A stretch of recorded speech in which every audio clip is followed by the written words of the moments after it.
All right. You may be seated. All right, thank you very much. You know, I just discovered that today is our 20th anniversary of platform.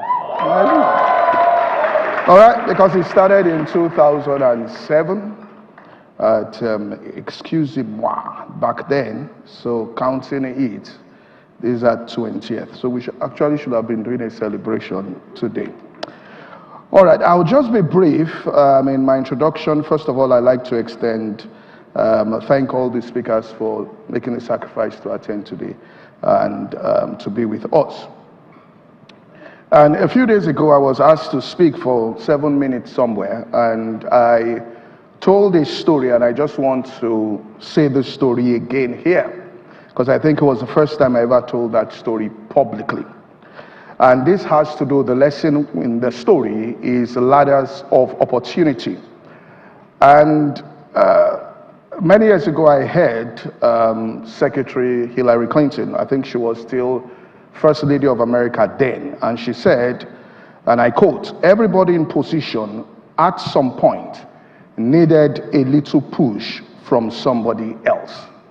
That is, anybody you see in any position today, at some point, they needed a little push.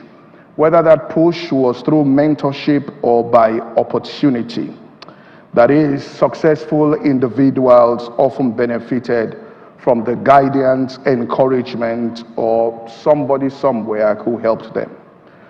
And I just want to tell my own personal story, and this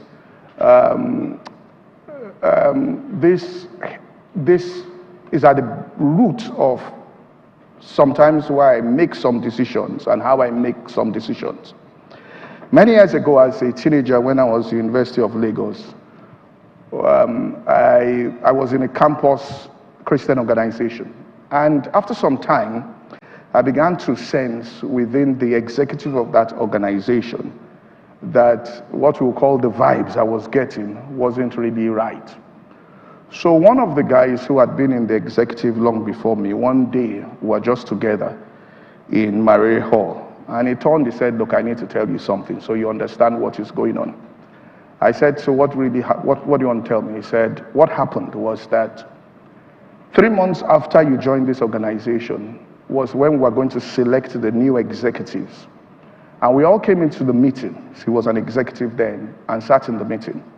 And the person who founded the organization and was the president of the organization said, "I want this person to join the executive." He said, "You had only spent 3 months." He said, "All of us refused. Every single one of us said no." They said, "Why?" He said, "He's too young to come in at that stage in his life."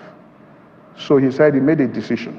And I am here today because that person made that decision. Very insignificant if you look at it, but it was just that small decision.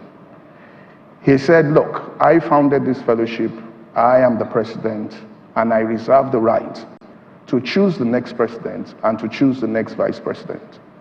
And he said, "I will concede all of that to the rest of you if you will just give me the permission to choose just one person and nominate him into the executive." And he said, "It is this guy I want in the executive." So they had to concede to him. And he said, "You watch what is going to happen in future on this decision that I made." This was probably 1987 or 88 where he made that decision. And I'm here today because that person gave me that little push. And so sometimes, and I'm just saying this here in life, and then I'll tell you another story which I now remembered. The Chief Justice of South Africa, when they were doing his clearance, former Chief Justice, not the present one, they asked him, they said, "There's a story you would like to tell people about your life." And he literally broke into tears when he was saying it. He said, "When I was very young, my father died. And so I had to struggle, to help my mother and go and work. So when I got admission to read law, he said, I knew I would no longer be around and all my siblings were too young to work. So I had to go and look for a way she would be supported because I think she was ill while I went to school." He said, "I found a gentleman, just walked into a mall also, and I found an Indian gentleman and I walked up to him and told him what my story was. And the man said, don't worry, I'll take care of your mother for the 3 or 4 years you'll be going to school. Every month I'll give her this voucher. She can buy groceries, she can buy food and everything. And then when you finish and you start working, we'll aggregate all the costs and then we'll schedule the way and manner in which you will pay back.